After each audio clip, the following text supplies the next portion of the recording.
Hey everybody, welcome to the KX Country Clubhouse. Toff here from the KX 94.7 Morning Ride. Go Leafs, go. But here I am with our good friend, Canadian country superstar, Mr. Brett Kissel. Hey buddy. I'm great. You forgot to say, instead of Canadian country artist, you're a huge Oilers fan. If you're going to say go Leafs, go, I'm allowed to say go Oilers, go. All right, well, we've got some hockey to talk about a little later on, but first things first. I've been following you, obviously, on social media. You're a crazy man on social media, but you need to explain to the keyboard cowards out there why you had a Pittsburgh jersey on while singing the national anthem against the Montreal Canadiens the other night. Oh, boy, did it ever, create a bit of a war on Twitter. And you know what, and I get it, too. I hold no ill will towards anybody who was mad at me, because if you thought about it, why would a Canadian artist for a Canadian game for the Montreal Canadiens and the Pittsburgh Penguins wear the American jersey? And then everybody also knows that I'm a huge Oilers fan. Now, it's a free country. I can cheer for who he wants to cheer for. But this was a rebroadcast of my anthem. And I'm very thankful for the exposure, in the National Hockey League and Hockey Night in Canada. But I was brought in by the Pittsburgh Penguins earlier this year, earlier in the season, to do an anthem for them on their Canadian night, their bilingual night. So I was honored that I was brought in as a Canadian artist to sing the Canadian anthem in both official languages. And they saved that anthem, and they just played it last night. Well, here's the thing that the NHL didn't realize is that in Canada, we are so passionate about our teams. And everyone in Quebec was so mad that I was wearing a Pens jersey and a Crosby jersey. Ooh. And then everyone in Alberta was so mad that I'm wearing a Pens jersey when I'm supposed to be only cheering for the Oilers. That I was trending on Twitter because everyone's mad at Brett Kissel. Some guys will do anything for exposure, young man. Well played. Hey, I'm kidding, man. That is the stuff. If I was in Hollywood, I would say, yeah, isn't this great? We created a scandal. But two things here, and you know this because you and I love hockey, more than most. One, you don't mess with the anthem. Two, just don't mess with it. You know what? I understand. And I'm saying like the lyrics. I'm saying, and for me as an artist, you go in, you do your job, you sing the song, you sing it well. Get off the ice, drop the puck. In and out, get the game on. But you also don't mess with someone's sports team, which is why everyone in Edmonton and in Quebec was so mad. But I explained it. Said it was a rerun. I didn't know. I still love the Oilers. Well, and you know what? I'm still a Canadian guy through and through. Of course you are. But here's another thing, Toff. Answer me this.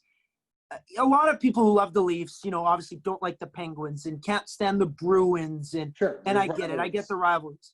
But if Sidney Crosby gives you a jersey as a buddy and says, hey, do you mind wearing my sweater for the anthem? Do you do it? Like if Bobby Orr comes up to you and has a beer with you, Toff, and says, here's a signed jersey, let's get a picture. Do you put on the black and gold, Toff, for Bobby Orr? Or it's a hard yes. Sorry, Bobby. No.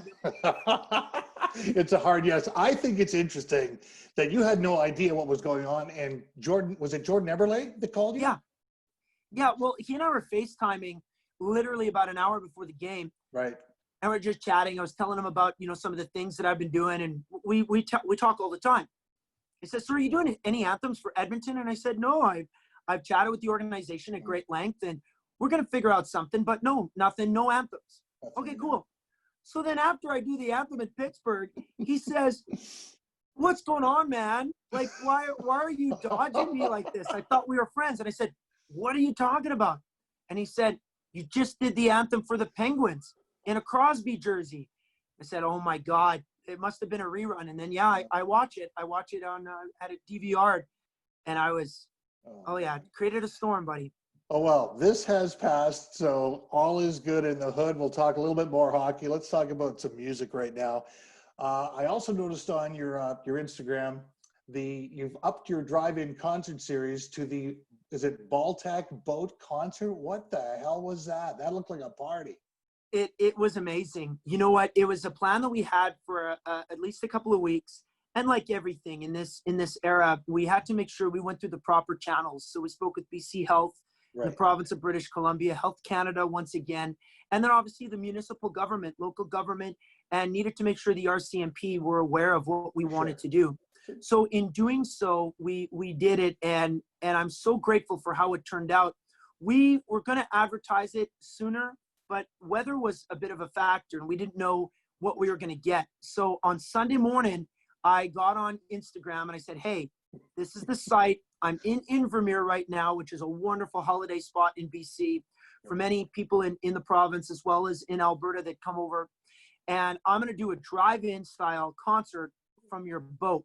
So here's the cliff and the yard I'm going to be on with the band and a sound system, and we'll FM transmitter and the whole 9 yards. And we'll see at 8 o'clock. Well, tough. We had 3,000 people come out, and all socially distant. We figured out a way to bring people together, but do it properly. Everybody behaved. Everybody followed the rules and regulations of the RCMP, and it was extraordinary. And I'm so thankful that we were able to pull it off and raise money for charity. Nicely done. Well, you're the front runner when it comes to this stuff. You basically started the drive-in concerts here in Canada. Now you got the boat thing. I know there's people already looking at this for next year, guaranteed. Well, it was something that we'd love to do again because it was so fun. Now let's pretend COVID-19 never happened. I don't know why I haven't done a boat concert like this before. Why I don't take the Key to Bala and take it outside 100%. and do something in Muskokas, do something in Kelowna.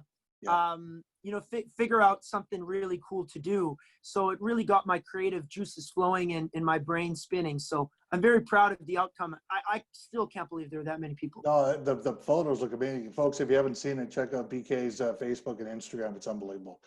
Let's talk a little bit about the CCMAs. You're up for a boatload of those, speaking of which, including Fans' Choice and the big one, Entertainer of the Year. Congratulations, young man. Well, thank you. Yeah, very exciting.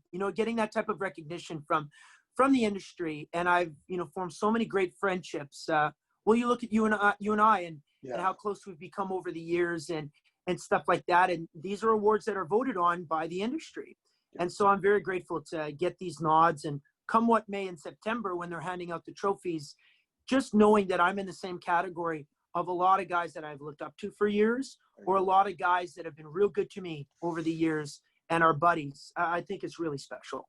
Cool. You want to kind of explain how people go about voting for Fans' Choice?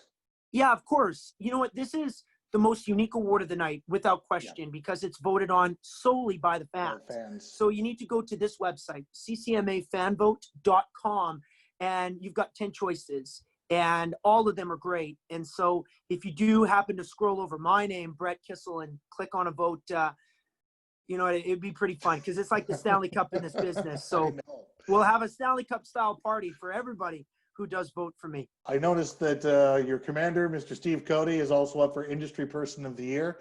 Aside from Jameson Whiskey, how's it been working with Steve Cody over the years in Warner Music Canada? You know what? I'm very happy to get a chance to talk about that. I don't really get an opportunity, because he's one of the great captains of my ship, who works tirelessly behind the scenes. And, for years now, not only have we formed such a great friendship, but he's also been an incredible guy to help guide my way, in this business. And working radio is not an easy job. Of course, he makes it look fun, and his relationships are extremely strong. But he's guided us to a number of songs that have gone top 10, 2 songs that have gone to the #1 spot in airwaves a few years ago. Now, Drink About Me a couple of months back. And this record, Now or Never, is very much a testament to his work, in A&R, which means helping out, figuring out what songs are going to be there. And the guy's just a beauty. In Toronto, this is how you can tell he's a good guy.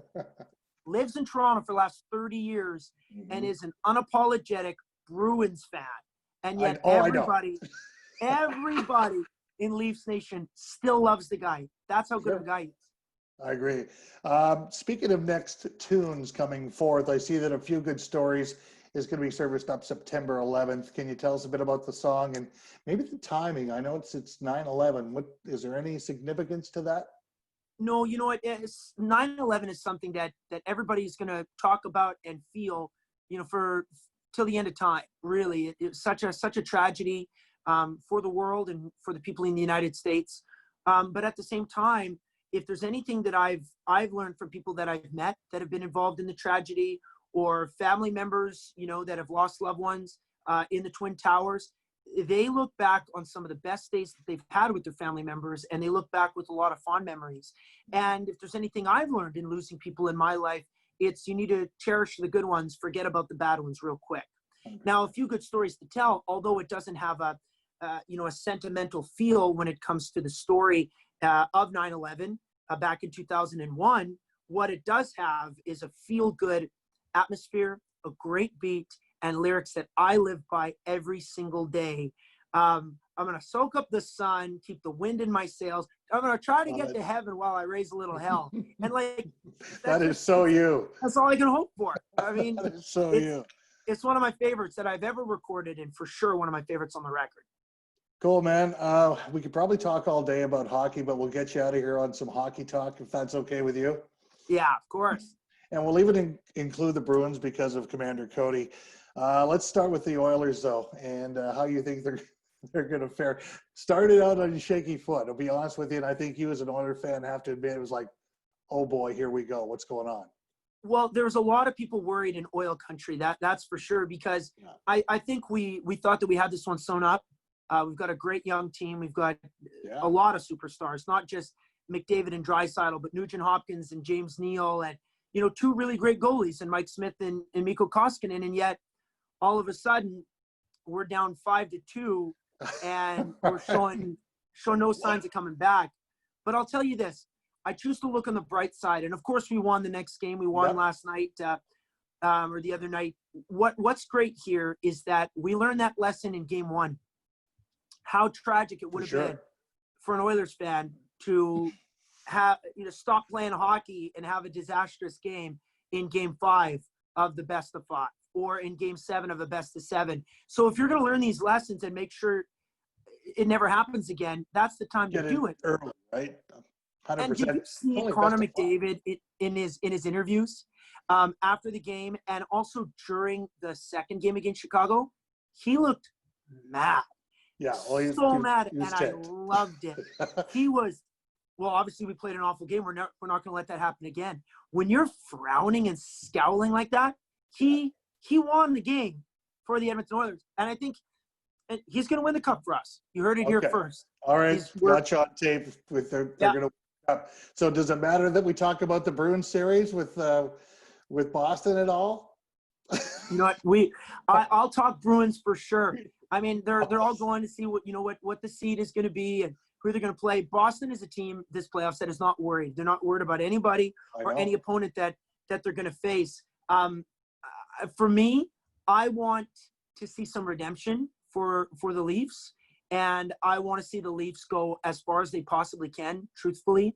One of my best friends is Jordan Eberle on the Islanders. I want to see the Islanders do well, but I really want to see for Leafs Nation and the adversity that they've had. Like, why not? I was going to bring up the Leafs, Blue Jackets. They're going to try and even the series tonight. They play actually in a couple hours, so sticks on the ice for that one. What about the Canucks and the Wild? You know what? Unless you're a Canucks fan, I mean, because not a lot of people really cheer for the Wild other than in Minnesota, but that's a bit of a sleeper series that I still am going to have my eyes out for, because Vancouver is a very young team, and no one would have thought that they would have been able to accomplish what they did this year. And only a few points separate these guys, so it's going to be a great series. And that's one of those teams, like the Wild is a very defensive team, yet they got scoring power that can go out there and make you pay. Yet the Canucks have a lot of young firepower. So it's going to be an interesting matchup. Everyone in Canada wants me to say, go Canucks go. But a lot of Vancouver-based artists like Washboard Union and JoJo Mason know that on a scale of 1 to 10 for how much I care for the Flames or the Canucks, it's about a -10. So, so you're pulling for the Jets then too, okay? You're pulling for Winnipeg. Yeah, well, I'm definitely pulling for. I am pulling for the Jets for sure. It's just one of those things that for the fans in Vancouver they're never going to spin my music again. But what I believe is this. I would actually love the Canucks to win at least a series or two, so that we can have an old school, division matchup with the Oilers and the Canucks. Or I would even, in some ways, if the Flames won and we had a Battle of Alberta, could you imagine? Yeah, that would be a cooker. That'd be a cooker. And then last but not least, Habs and the Penguins. I hate to go back there again, but it's all tied up at 1 right now. Mr. Pittsburgh Penguins jersey wearing. Well, yeah, it's I'm bugging your ass. Here's the thing, is that the Penguins are built for playoff hockey. They are. And I don't think the Penguins could care less where they are, the seed. To me, it's a great advantage to be in the play-in round because you're playing do or die hockey immediately. You watch Dallas and Vegas play, and it's a 5-3 game, but there wasn't a lot of jump to me or a lot of urgency for the Stars because the games are meaningful, but they're meaningless all in the same. Whereas you're going to get a very hungry Canadians team, but I just don't think they've got what it takes. They're sending on Carey Price. They're basically hoping Carey Price can continue to stand on his head, right? So yeah. Anyway, well, this is sounding more like Hockey Night in Canada than a Zoom. It's always fun, right?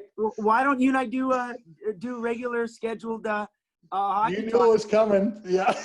So check this out. I got an idea for you, Toff.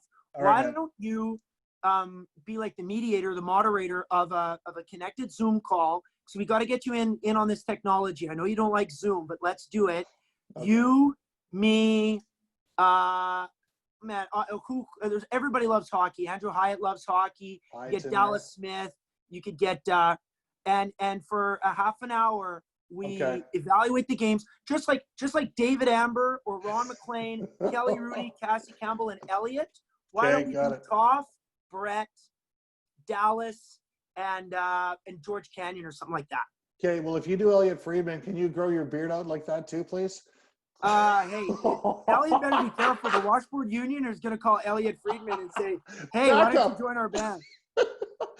Brett Kissel, always a pleasure. Thank you for being in the KX Country Clubhouse, my friend. Good luck at the CCMAs. It's a bummer that you're not going to be able to be here this year as we were supposed to be in Hamilton, but regardless, we will hoist a big one. Okay, my friend? Well, thanks, buddy. Yeah, we'll make up for lost time. I promise you that. And I can't wait to see you soon. Thanks for this.